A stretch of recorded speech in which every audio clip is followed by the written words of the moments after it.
Hello बच्चों, कैसे हैं? अच्छे? आप अच्छे तो हम भी अच्छे। तो बच्चों, आज बॉटनी में हम एंजियोस्पर्म के फ्लावरिंग प्लांट के बारे में अध्ययन करेंगे। Flowering plant of angiosperm. Angiosperm का जो रिप्रोडक्टिव पार्ट होता है वो फ्लावर होता है। फ्लावर इज मॉडिफाइड फ्रूट होता है। फ्लावर के अध्ययन को एंथोलॉजी कहते हैं। Study of flower is called anthology. एक टिपिकल फ्लावर के मुख्यतः 4 भाग पाए जाते हैं: calyx, corolla, androecium, gynoecium. Calyx and corolla both are accessory part of flower, but androecium and gynoecium both are reproductive part of flower. Androecium is the male reproductive part of flower and gynoecium is the female reproductive part of flower. तो flower के बारे में हम लोग अध्ययन करते हैं। Anthology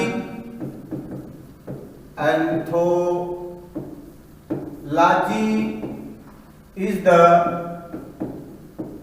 study of flower. सबसे बड़ा फ्लावर रफलेसिया आर्नोल्डी है। सबसे छोटा फ्लावर उल्फिया माइक्रोस्कोपिया है। नेशनल फ्लावर निलंबो ल्यूसिफेरा है। तो anthology is the study of flower. Flower के 4 भाग होते हैं मुख्यतः: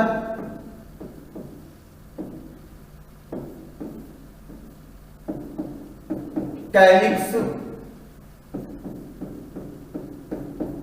Corolla,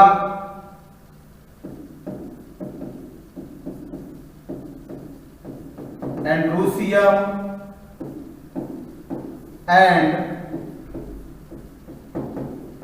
गाइनिसियम। Androecium is the male reproductive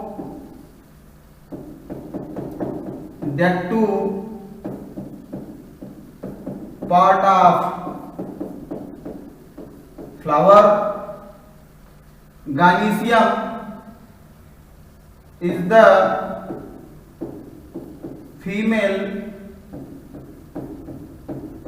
reproductive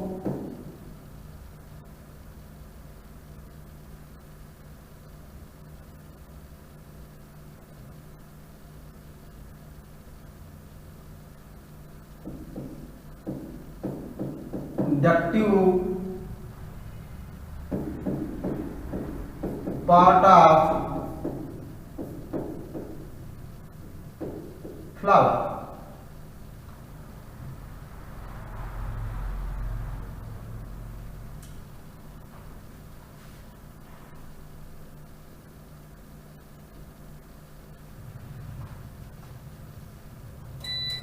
एंड्रूसियम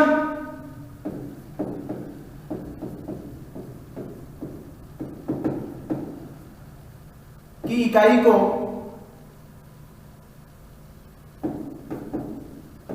stamen कहते हैं।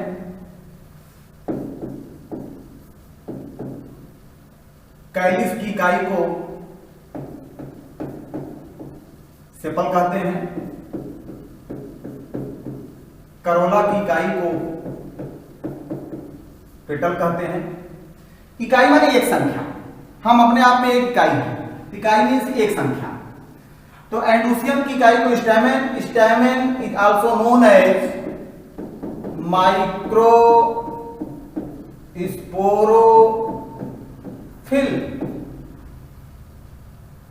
और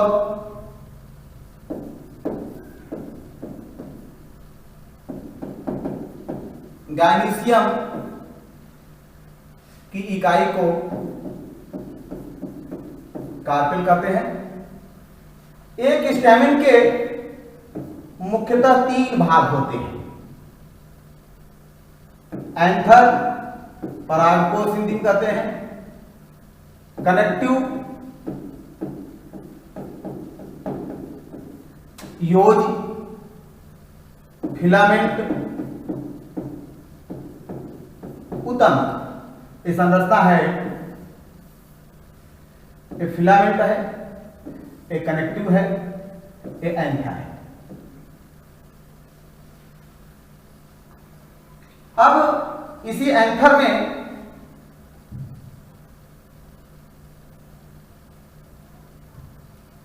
परागकण बनते हैं। ये परागकण है, पॉलन ग्रेन है।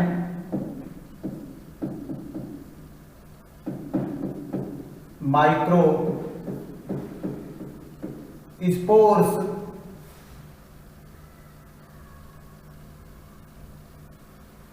या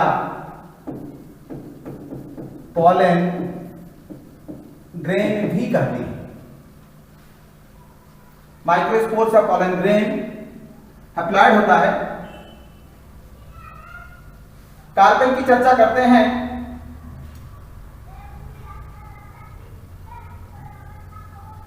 एक कार्पेल के मुख्यतः 3 भाग होते हैं: स्टिग्मा, स्टाइल, ओवरी।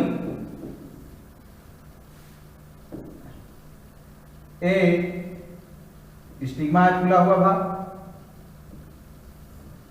और नीचे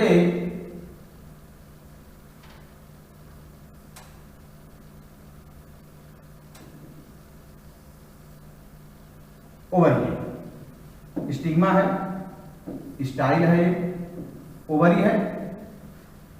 इस फूले हुए भाग में दो चीज होते हैं। एक ओवरीवाल होता है और एक ओव्यूल होता है। After fertilisation, ovary wall is converted into fruit wall and ovule is converted into seed. अंदर ओव्यूल है,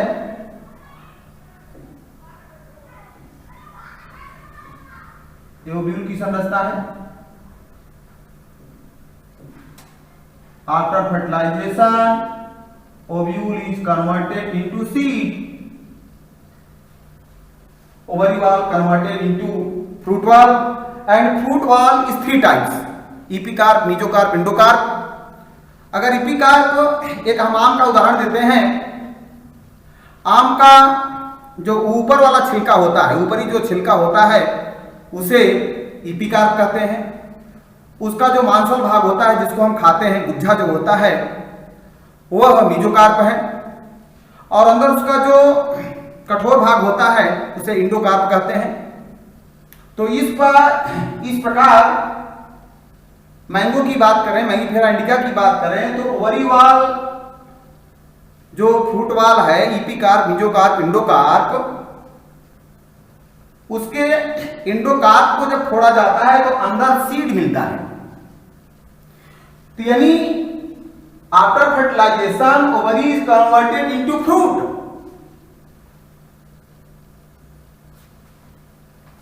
ओवरी में दो चीज है,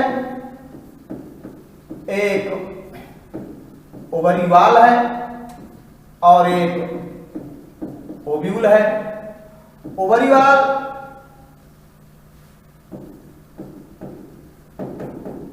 फ्रूट वाल में कन्वर्ट हो जाती है after fertilisation.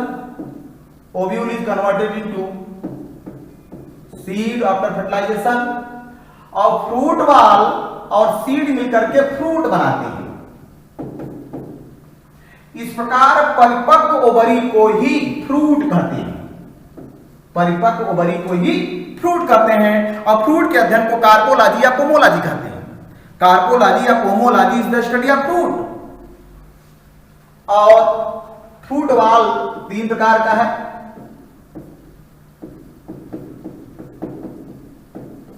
Epicarp,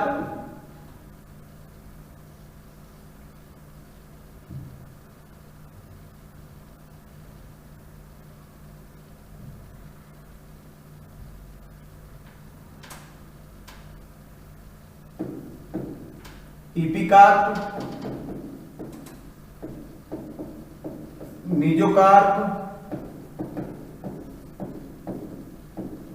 endocarp. After fertilisation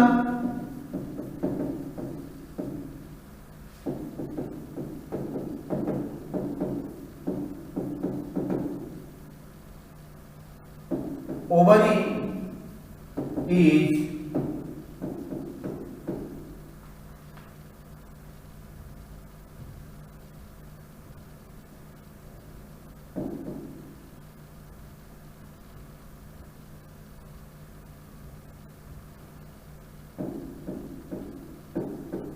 converted into fruit।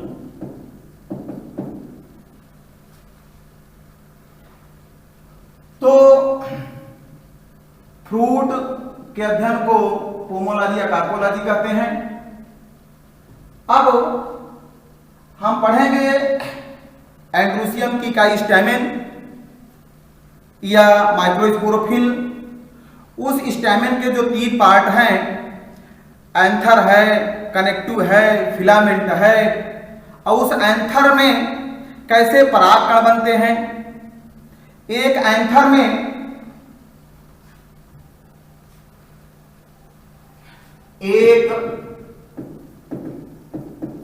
में दो लोब होते हैं, 2 लोब होते हैं। लोब होते हैं, ये है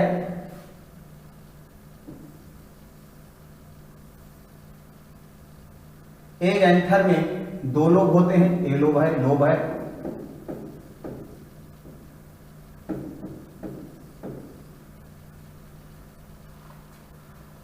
और एक लोब में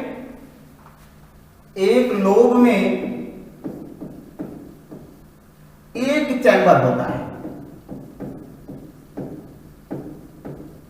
एक चैम्बर होता है और एक चैम्बर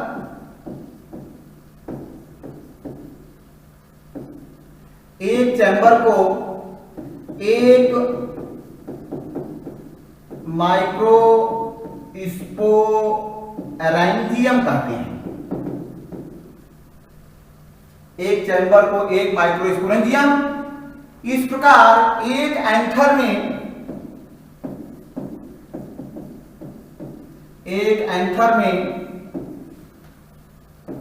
4 माइक्रोस्पोरेंजियम होते हैं। एक माइक्रोस्पोरेंजियम इसके पीछे है, एक इधर इसके पीछे है, एक सामने, 2 सामने है, तो पीछे है। तो इस प्रकार एक एंथर में टोटल 4 माइक्रोस्पोरेंजियम होते हैं।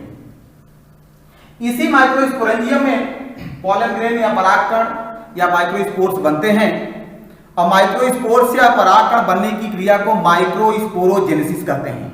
तो microsporogenesis is the formation of microspores. Microsporogenesis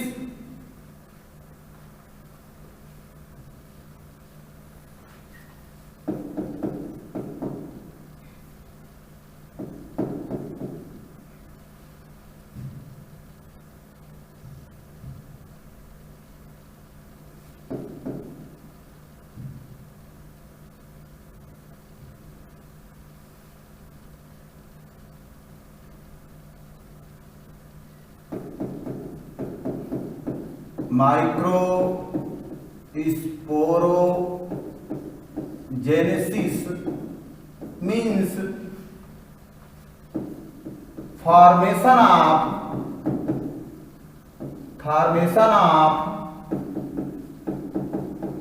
microspores या pollen grains in the anther।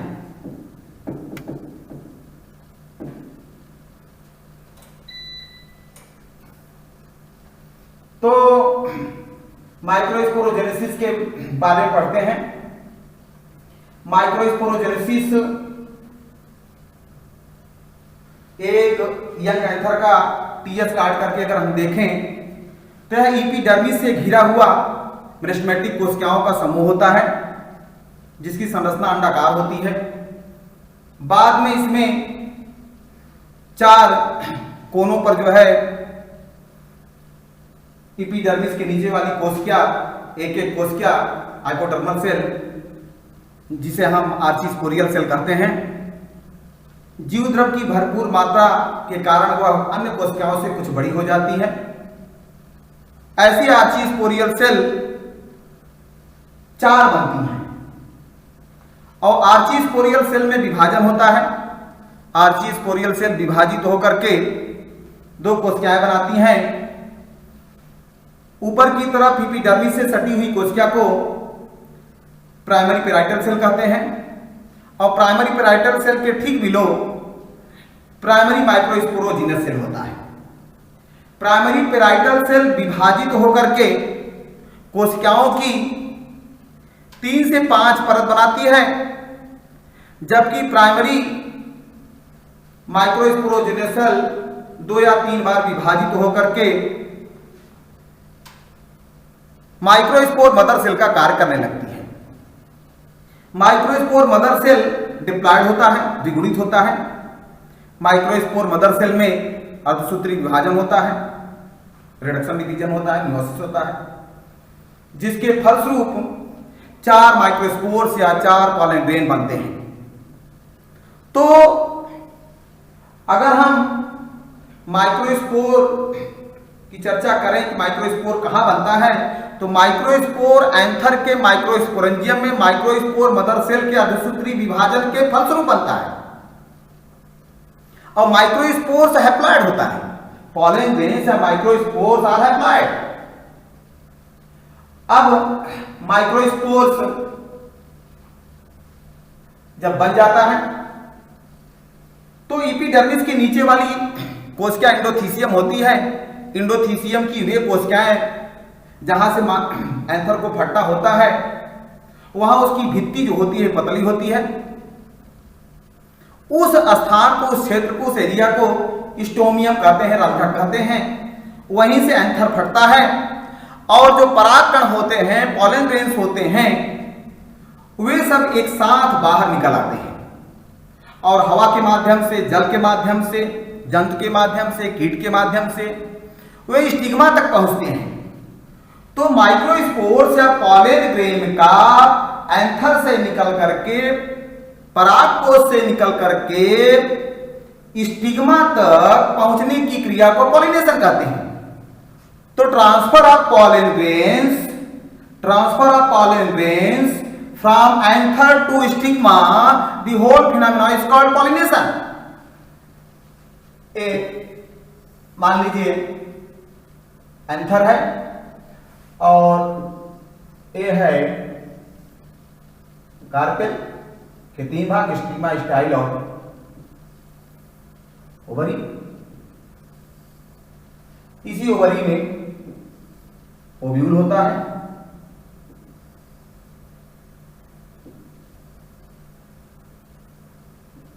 Ovule is converted, ovule के अंदर एम्ब्रियो सैक होता है। After fertilisation ovule is converted into seed. ये ओव्यूल है।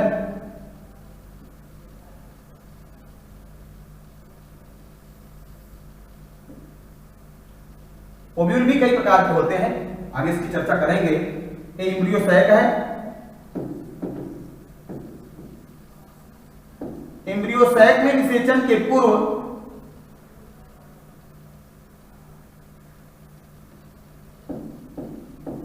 सात कोशिकाएं होती हैं। ऊपर 3 एंटीपोडल सेल,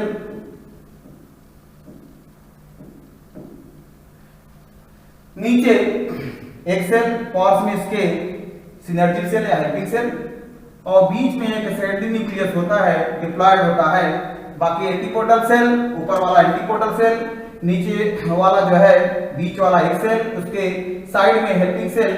हाँ, सभी कोशिकाएं जो है अप्लाइड होती हैं, ओनली सेकेंडरी न्यूक्लियस ये डिप्लॉयड होता है। तो यहां परागकण बनते हैं। परागकण स्टोमियम से जब फटता है एंथर, तो परागकण हवा के माध्यम से, जल के माध्यम से, कीट के माध्यम से यह जो है पहुंचता है स्टिग्मा तक। स्टिग्मा को वर्तिकाग्र भी कहते हैं। तो परागकणों का परागकोश से निकलकर स्टिग्मा तक पहुंचने की क्रिया को पॉलिनेशन कहते हैं। Pollination, transfer of pollen grain from anther to stigma, the whole phenomena is called pollination. Pollination भी दो प्रकार के होते हैं, एक सेल्फ पॉलिनेशन होता है, क्रॉस पॉलिनेशन होता है। तो पॉलिनेशन इज टू टाइप, आगे उसकी चर्चा करेंगे। That's all, thank you.